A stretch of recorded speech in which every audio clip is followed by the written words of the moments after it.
I still have the same feelings towards the One Water Race 2025. Like I just want to, it's just like hell yeah, that's that feeling I have with me. This race is a beautiful, dark beast. It's the hardest race in the world. I'm not quitting. One of the toughest things humanly possible. What is the ultimate proof of human capacity?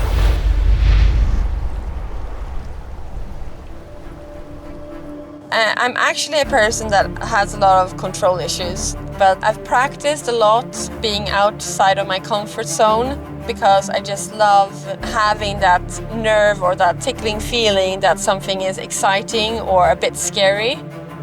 I think I've started to enjoy life like a lot more now and seeing all the possibilities that there are, that there's so many things to explore, there's so many things to experience. Having that mindset, meeting other people that gives you energy, makes you want to spread more energy and so on. Just sucking in all of this positive atmosphere around you makes me high, I guess.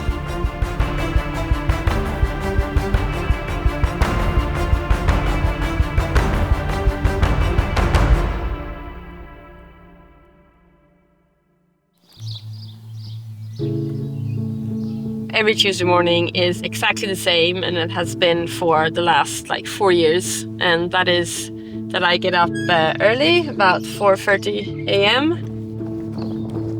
And I go for a run to our pool, and I meet up with our master squad, my local community, and we have a swim session together.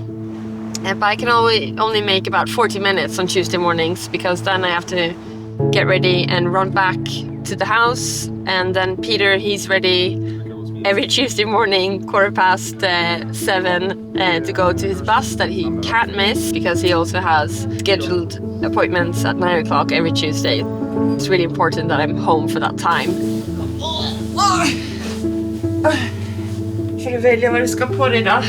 And I make sure to have the kids ready for the school and the rest of the day. So that's pretty much the same routine every week. Everyday life is very much following time schedules, and I mean there's a lot of logistics around the kids and their activities, and just having open arms for everything around it, just going with the flow, just jumping on and then enjoying everything that happens around, because you never know what's going to happen. You have a plan for tomorrow, but you're not quite sure if it's actually going to happen in the end of the day. So I think having that open mind and that flexibility makes you go a long way. Morgon!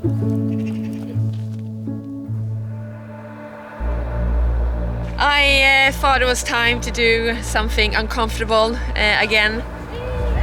It's this X super sprint, so it's in total 1.2 kilometers.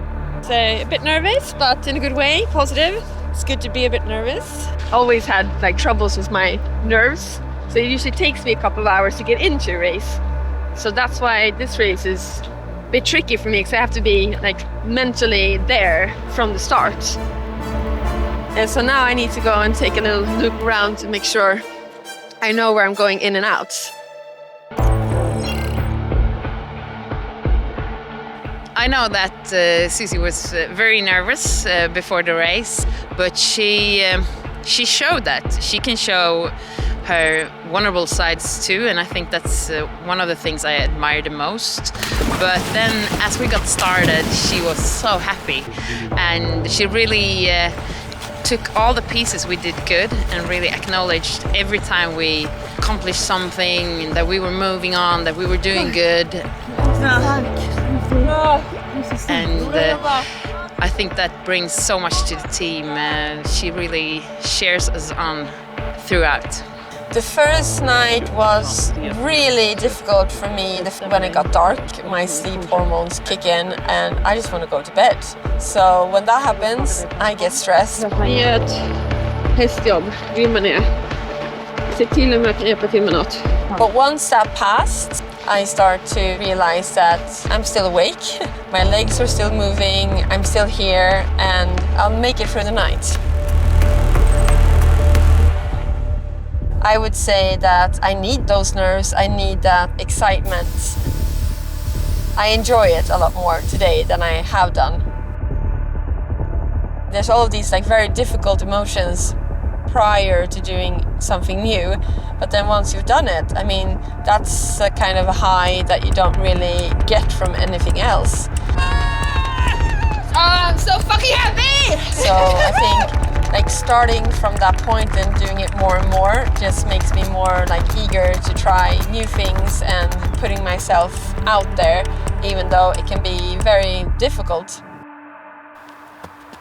So now we're at Mäsön, which is an island in Lake Mälaren outside of Stockholm.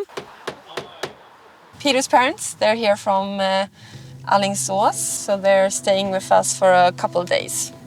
Kids love having them there, and we also get some help as well in the house. And get to train together as well, which doesn't happen very often, so we're very happy about that. It's my best place to be. I do basically all my training here throughout the summer. I was a young, quite high-level swimmer, so I was part of the national team from when I was 14, and I took my first national gold medal when I was that age as well. This was invited to the Olympic camp in Athens, and so there's a flight chartered just for all the athletes. So that was amazing to do that. A cool experience. But I didn't have my mental game with me there. I wasn't prepared enough. I wasn't equipped at that age, so unfortunately I missed that. But I competed quite high level until I was 20, and that's when I decided to quit. I thought I was too old. I need to take the next steps in life, so I quit quite suddenly, actually. I grew up with a parent with alcohol abuse and a lot of violence in our family. So that affected, obviously, my mental health, and especially it was during those years when I was performing on a very high level in swimming. I've chosen to be open with this experience because I believe that it's important to take away a lot of negative emotions and sharing that, and hopefully other young people can find the courage to talk to another adult or find support when they need it. So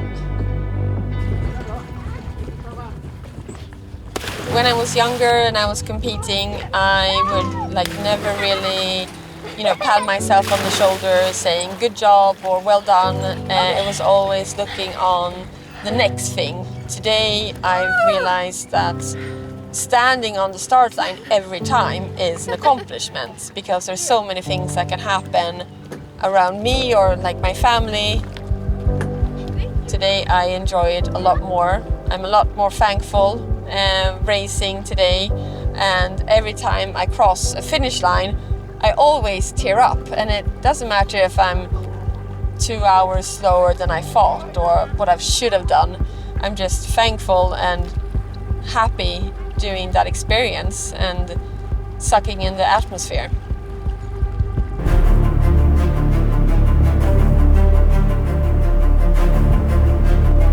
So One Water Race is sort of a scientific playground for us where we learn a lot. So the real-time sensor aspect could be applicated to so many different scenarios, not just the ultimate proof of human capacity, so it's so much more.